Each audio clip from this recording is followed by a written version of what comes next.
우리나라는 OECD 국가 가운데 13년째 자살률 1위란 불명예에서 벗어나지 못하고 있습니다. 국회 자살 예방 포럼은 어제 자살률을 감소시키는 데 성공한 선진국들의 사례를 토대로 자살 예방 대책을 수립하기 위한 제1회 국제 세미나를 열었습니다.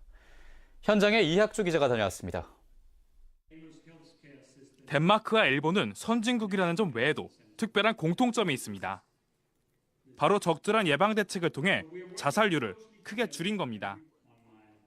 덴마크의 자살률은 최고점을 찍은 1980년 이래 절반으로 줄었고 일본도 최근 10년 동안 자살률이 38%나 줄었습니다. 효과적인 자살 예방 대책을 공유하기 위해 두 나라의 전문가들이 국회의원회관을 찾았습니다.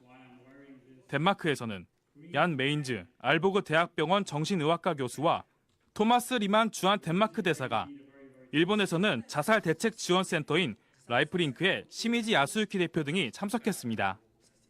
이들 전문가들은 효과적인 자살 예방 대책을 마련하기 위해서는 자살을 개인의 문제가 아닌 사회의 문제로 인식해야 한다고 입을 모았습니다.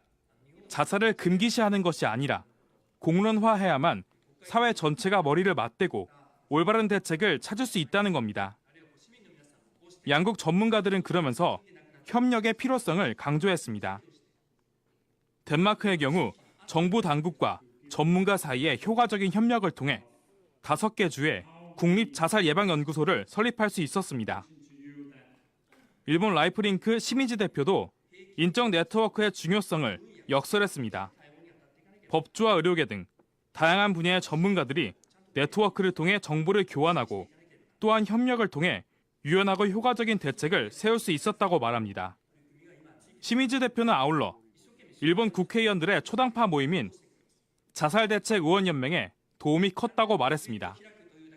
의원연맹이 현장의 목소리를 경청하고 입법 활동과 예산 확보를 통해 적극적으로 지원했기 때문입니다. 국회 자살 예방 포럼도 이처럼 자살 예방 대책 마련에 앞장서겠다는 의지를 밝혔습니다.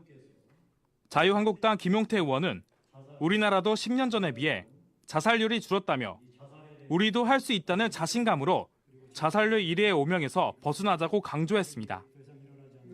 더불어민주당 원혜영 의원도 자살 예방의 시작은 함께하는 것이라면서 정부의 대책만을 기다릴 것이 아니라 국회를 포함한 우리 모두가 함께 나서서 생명 존중 문화를 확산하자고 당부했습니다.